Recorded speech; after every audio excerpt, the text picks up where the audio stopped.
Good morning. This is your media report for Tuesday, April the 4th, 2017. I'm Sergeant Chuck Breen, Media Relations Officer for the St. John Police Force.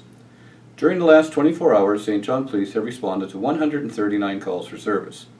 We would like to hear from anyone that has any information concerning any of our calls or investigations. We can be reached at 506-648-3333 or at our email police@stjohn.ca. Or you can do it anonymously through the Provincial Crime Stoppers at 1-800-222-8477 or on their website at crimenb.ca. A Monday afternoon at 12:59 p.m., a St. John police officer, while on patrol on Somerset Street, noticed a vehicle that had been reported stolen earlier in the morning. The officer activated the emergency equipment of the police car, and at that time the operator of the stolen vehicle pulled over to the side of the road. Police arrested the occupants of the vehicle, a 34-year-old female and a 36-year-old male, for possession of stolen goods. They were released to appear in court on a later date. The vehicle was seized by police and later turned back over to the owner.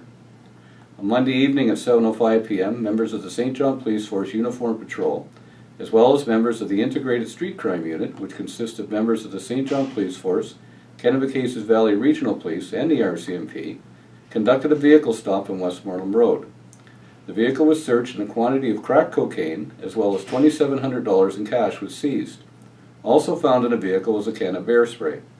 As a result, police arrested a 27-year-old male and a 21-year-old female for possession of drugs for the purpose of trafficking and for possession of a prohibited weapon. They were held to appear in court. At 9:07 p.m., St. John Police responded to a call of a disturbance at an apartment building on Metcalfe Street. Police were advised by the caller that a male tenant had been yelling and screaming inside his apartment and was being loud enough that he was disturbing the other tenants in the building. Responding officers spoke to the problem tenant, who was intoxicated, and asked him to quiet down and quit disturbing the other tenants. Police then left and were called back to the building as the male was again yelling and was now making threats at the other tenants of the building for calling the police. The officers again asked the male to stop yelling and disturbing the other tenants. The male advised officers that he would stop.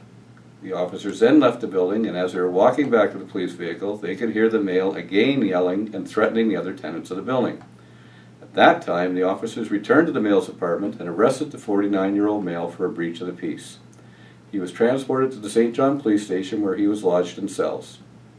At last, a place where he could yell and scream to his heart's content. This will conclude the media report for Tuesday, April the 4th, 2017. Have a great day, and remember, let's be careful out there.